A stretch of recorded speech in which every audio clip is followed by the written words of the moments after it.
Aujourd'hui, ce n'est pas une vidéo comme les autres. C'est la dernière de l'année.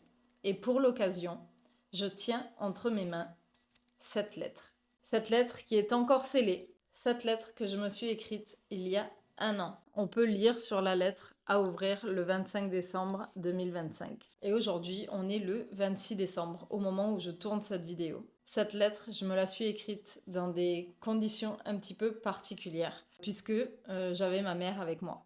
Et maman, si tu me regardes, tu sais de quoi je parle. Une vidéo un petit peu plus intime pour la dernière de l'année. Ça fait quand même bizarre de se livrer, mais bon, parfois c'est nécessaire.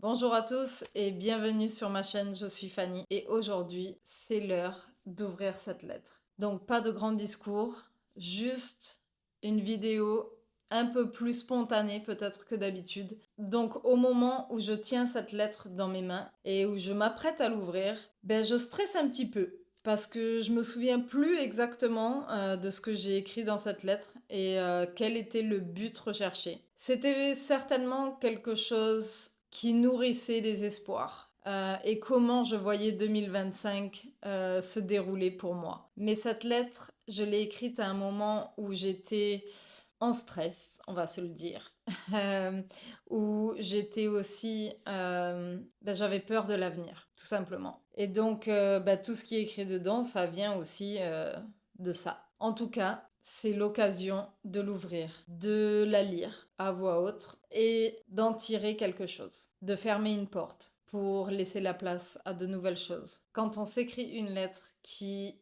va être lue dans le futur, on pense savoir ce que l'on veut. On pense savoir ce qui est mieux pour nous et on inscrit nos espoirs aussi dans nos mots. Donc voilà, bon, vous pouvez certainement le sentir.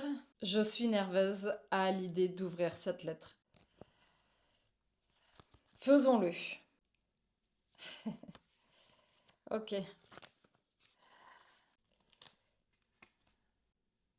C'était facile à ouvrir. Ouah, cette lettre, j'ai l'impression d'ouvrir un trésor. Mais en fait, c'est moi il y a un an, quoi. Lettre à moi-même en 2025. Oh c'est- Je me rappelle des circonstances dans lesquelles j'ai écrit cette lettre. Et c'est pour ça que ça me fait quelque chose, parce que c'est revenir un an en arrière. Voilà, ça fait un an que tu as écrit cette lettre. Tu voulais créer cette membership pour que les gens puissent se retrouver au-delà d'Instagram, de partager des moments ensemble autour du bien-être. Est-ce que cela a marché? Si oui, comment te sens-tu d'avoir pu accomplir ce projet? Ou un autre si entre-temps tu as changé de cap? Sinon, quelles autres surprises sont arrivées pendant l'année? Rappelle-toi, l'an dernier, à la même époque, tu étais super stressé à l'idée de perdre l'office. J'espère qu'aujourd'hui, tu es plus apaisé. En parlant de ça, est-ce que tu as réussi à vivre moins speed, à prendre plus de temps pour faire les choses? Le slow living, ça te tenait vraiment à cœur. Tu te prépares maintenant à accueillir 2026. Qu'est-ce qui va changer pour toi? Je te résume ce que tu voulais accomplir en 2025. Dis-moi combien de projets ont pu voir le jour et note ceux auxquels tu ne pensais pas, mais qui sont venus de même. The Soulful Membership. Arriver à 900 followers sur Instagram. Ok.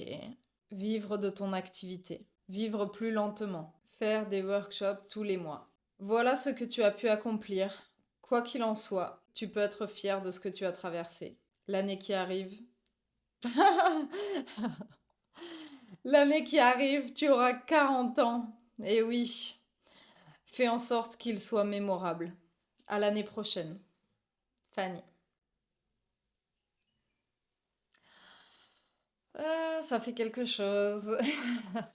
Alors, il y a certaines choses qui se sont effectivement passées, d'autres qui ne sont pas arrivées, mais honnêtement, je me rappelais pas vouloir ça.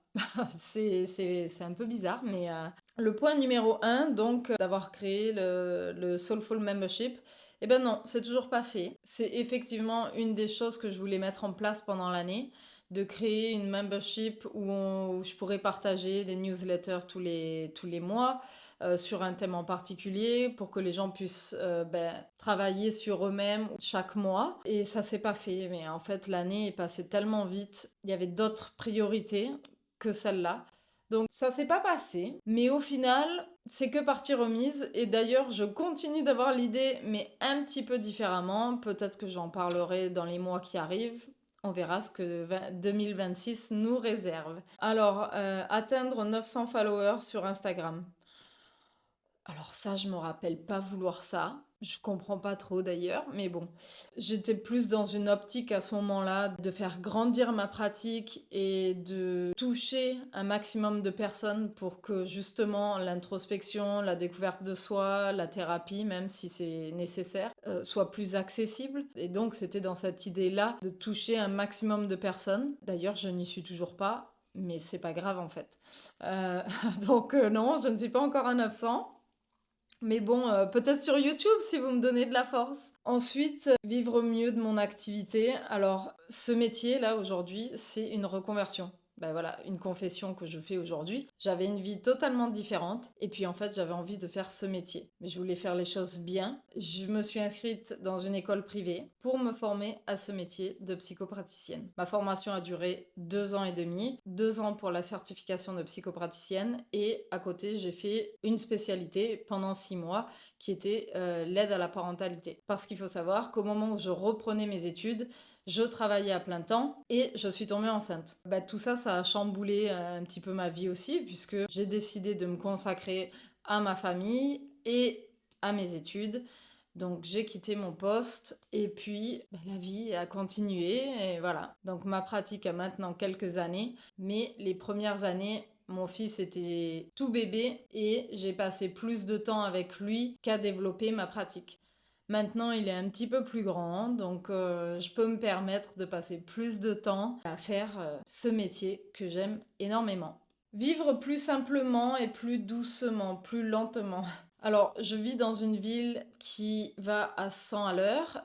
C'est le principe des grandes villes hein, en général. On s'arrête jamais, il y a toujours quelque chose à faire et on prend assez peu le temps de se poser. Et c'est quelque chose que je voulais absolument faire et que j'ai réussi à faire cette année, où je me suis dit, c'est pas grave en fait. Les jours où je ralentis un petit peu plus, je m'en veux plus. Voilà, c'est que ça devait se faire comme ça. Et puis, c'est ce que je dis souvent, on est tellement happé par la vie qu'on oublie de vivre et de nous écouter et de savoir ce dont on a besoin, d'observer notre corps, de l'écouter. Et on prend plus le temps de ça. Donc cette année, je m'y suis mise. Et pour le moment, je compte bien continuer sur cette voie-là parce que effectivement, c'est ce qui fait du bien. Organiser des workshops tous les mois, eh bien oui, mon Psy-Coffee Morning. Donc j'ai créé en 2024 un concept que j'ai appelé Psy-Coffee Morning.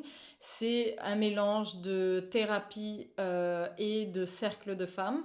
Donc on se retrouve en tout petit comité sur un thème que je prépare à l'avance selon mes inspirations, selon ce qui se passe autour de moi. Je crée ce workshop et au travers d'exercices, de conversations, on va un petit peu plus en profondeur qu'une conversation classique. Et ça, voilà, ça me plaît énormément. À partir de septembre, j'ai vraiment commencé à l'organiser tous les mois. J'aime beaucoup ce projet-là. Les projets qui sont venus, que je ne pensais pas, qui sont venus d'eux-mêmes, celui-là, voilà, vous. Ma chaîne YouTube que j'ai ouvert en 2019, je sais pas si vous vous rendez compte, qui à la base était en anglais. Et avec les encouragements de quelques de mes amis ici, j'ai décidé de la basculer en français. J'ai vraiment décidé de m'y mettre assidûment, vraiment qu'en mai-juin de cette année. Cette chaîne, c'est mon rendez-vous hebdomadaire avec vous, où justement ici aussi on partage des conversations peut-être qui nous font un peu réfléchir sur notre façon de vivre, sur nos croyances, sur la façon dont on vit notre vie et juste de ramener un petit peu de calme et de ramener un petit peu d'essence presque.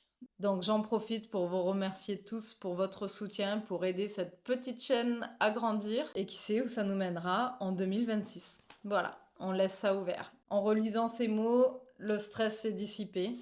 Effectivement, il y a des choses qui ne sont pas arrivées. Effectivement, il y a encore plein de choses à améliorer. Mais en fait, c'est pas grave. Je me rends compte que j'ai réussi à laisser de la place à des surprises, à des rencontres, à des prises de conscience aussi. Et oui, il y a eu des pertes, puisqu'il y a eu des choses qui se sont passées cette année que je redoutais. Mais au final, il faut vraiment garder la foi. Peu importe qu'on soit religieux ou pas, ça n'a rien à voir. Avoir la foi que justement la vie nous offre des cadeaux cachés. Que parfois, effectivement, il y a des choses qui ne se passent pas comme prévu, mais que quelque part, on continue. J'ai commencé 2025 très stressée parce que je savais qu'il allait y avoir des grands changements au niveau professionnel et certains projets, je savais qu'ils allaient s'arrêter. Et ça me stressait énormément. Et en fait, aujourd'hui, maintenant que tout ça est passé, je me rends compte qu'il y a eu d'autres choses qui se sont ouvertes aussi derrière. Qu'on ne vit pas que dans la perte, mais qu'il y a aussi autre chose qui se recrée. Peut-être que je devrais m'écrire une lettre pour 2026. Cette vidéo, du coup,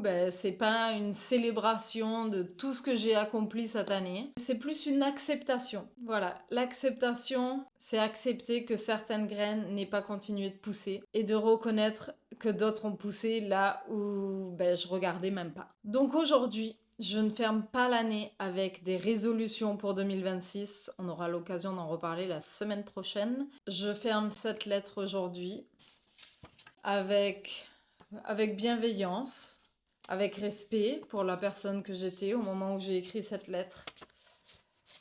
Je la remercie d'ailleurs, cette Fanny de 2024, d'avoir écrit cette lettre. Ça fait quelque chose quand même, de se lire avec 1 an de recul. Et je te conseille toi aussi de t'écrire ta propre lettre, si c'est pas déjà fait, avant de clôturer l'année. Écris tes espoirs, écris tes peurs. Tu verras que dans 1 an, la situation sera différente, mais peut-être pour le mieux. On va se quitter sur ces belles paroles. Je vous souhaite un bon boudin. J'espère que 2026 vous offrira tout ce que vous désirez, mais laissez quand même la place à l'inattendu, à la spontanéité et aux surprises de la vie. On se retrouve donc dimanche prochain, 18h, heure française.